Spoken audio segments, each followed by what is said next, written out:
Hello friends, मैं उपासना Sharma, assistant professor music. आज आप सभी के समक्ष एक नया टॉपिक लेकर उपस्थित हुई हूँ। हमारी यूपी टीजीटी पीजीटी म्यूजिक की classes CP smart classes channel के माध्यम से लगातार चल रही हैं और स्टूडेंट्स के काफी अच्छे रेस्पॉन्स भी मिल रहे हैं।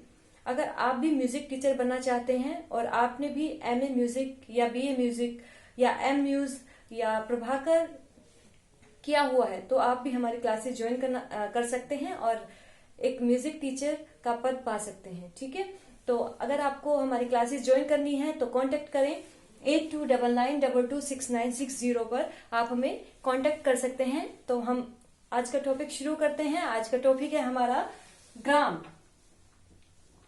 अगर आप संगीत से जुड़े हैं तो हम जानते होंगे कि ग्राम क्या है, लेकिन हम इसका विस्तृत विवरण आज आपको बताएंगे कि किस तरह से टीजीटी पीजीटी में इस टॉपिक से क्वेश्चंस बनते हैं। तो ग्राम क्या है? ग्राम अगर देखें तो ग्राम का साधारण अर्थ है, ग्राम का साधारण अर्थ है गांव।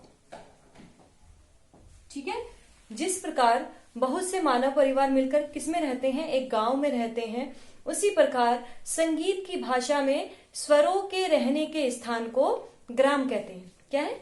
जहां पर स्वर रहते हैं उन्हें क्या बोलते हैं? ग्राम कहते हैं। ये पद्धति हमारी प्राचीन समय में चल रही थी। वर्तमान में जो हमारी गायन की जो पद्धति है वो है राग गायन पद्धति, जो ठाट पद्धति पर आधारित है। अब ग्राम का प्रचलन नहीं है, लेकिन यह टॉपिक हमारे लिए महत्वपूर्ण है क्योंकि टीजीटी पीजीटी में इस टॉपिक से क्वेश्चंस पूछे जाते हैं। ठीक है, तो मैंने आपको बताया स्वरों के रहने के स्थान को, जहां पर स्वर रहते हैं उन्हें क्या बोलते हैं? ग्राम बोलते हैं। पंडित चारणदेव ने भी क्या कहा है? पंडित चारणदेव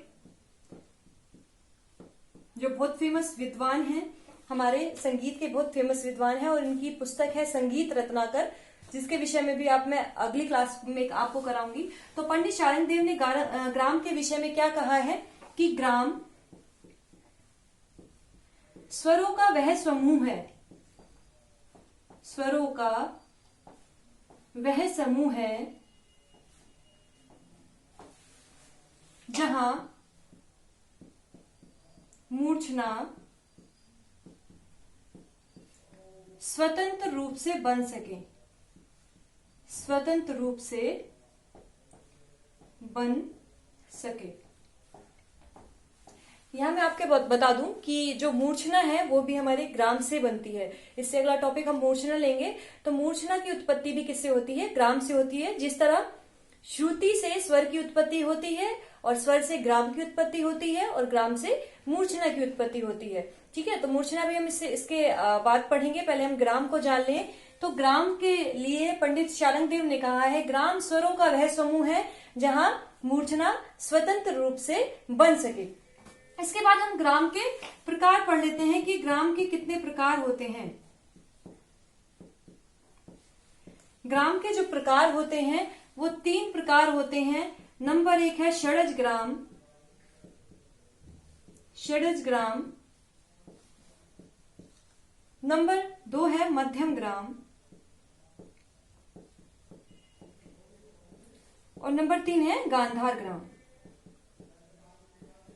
तो इस तरह से आपसे क्वेश्चन पूछ लिए जाते हैं कि ग्राम का साधारण अर्थ क्या है, या संगीत की भाषा में ग्राम किसे कहते हैं। ठीक है, या फिर ग्राम के कितने प्रकार हैं और कौन कौन से प्रकार हैं, उनके नाम बताइए। तो ये मैंने सब चीज आपको बता दी है। तो षडज ग्राम की स्थापना और गांधार ग्राम की स्थापना और मध्यम ग्राम की स्थापना प्राचीन विद्वानों के अनुसार किस तरह से की गई है वो मैं आज आपको बताने वाली हूं। तो सबसे पहले हम पढ़ेंगे षडज ग्राम। सबसे पहले हम जानेंगे षडज ग्राम के विषय में कि षडज ग्राम की जो स्थापना की है वो किस तरह से विद्वानों ने की है। तो षडज ग्राम को जानेंगे। सबसे पहले है हमारा षडज ग्राम। आपने शायद मेरी पुरानी वीडियो भी देखी होगी जिसमें मैंने आपको श्रुति स्वर स्थापना के विषय में पढ़ाया है। तो षडज ग्राम की जो स्थापना की है वो प्राचीन विद्वानों के अनुसार की गई है। जिस तरह से प्राचीन विद्वानों ने श्रुति स्वर स्थापना को समझाया है, उसी तरह षडज ग्राम को भी उन्होंने माना है। यानी कि उन्होंने चतुष्षेर षडज मध्यम पंचम द्वैद्वय निषाद गांधारो त्रिस्त्री ऋषभ दहत के दोहे के अनुसार ही षड्ज ग्राम को उन्होंने माना है। अगर हमने 22 श्रुतियां मानी है तो 22 श्रुतियों पर षड्ज ग्राम की स्थापना उन्होंने किस तरह से की है हम जान लेते हैं। संगीत में जो श्रुतियां मानी गई हैं वो कितनी मानी गई हैं? 22 श्रुतियां मानी गई हैं। तो हम उन 22 श्रुतियों को क्रम से लिख लेते हैं और इन पर षड्ज ग्राम की स्थापना करते हैं। तो षड्ज ग्राम की स्थापना सेम की गई है कि जो हमारा प्राचीन काल के अनुसार जो श्रुति स्वर स्थापना है, यानी कि सा मा पा की चतुष चतुष चतुष्टय षड्ज मध्यम पंचम, यानी कि सा मा पा की 4-4 श्रुति उन्होंने मानी है। द्वैद्वय निषाद गांधारो गा और नी की 2-2 श्रुति मानी है। तीसरी ऋषभ दैवत और रे और धा की 3-3 श्रुति उन्होंने मानी है। तो सा उनका 4 श्रुति का है, तो चौथी श्रुति पर उन्होंने क्या माना है? सा माना है। 7वीं श्रुति पर उन्होंने रे माना है, क्योंकि ऋषभ और दैवत हमारा 3-3 श्रुति का है। और गा 2 श्रुति का है, तो 9 पर गा माना है। 13 पर इन्होंने मां माना है, क्योंकि हमारा मध्यम 4 श्रुति का उन्होंने माना है। पंचम 17वीं श्रुति पर माना है, क्योंकि पंचम भी हमारा 4 श्रुति का है। दैवत 20वीं पर और 22वीं पर निषाद माना है। इस तरह से उन्होंने षड्ज ग्राम की स्थापना की है। मध्यम ग्राम में केवल उन्होंने ये चेंज किया है कि मध्यम ग्राम का जो पंचम है वो षड्ज ग्राम के पंचम से 1 श्रुति पहले कर दिया है।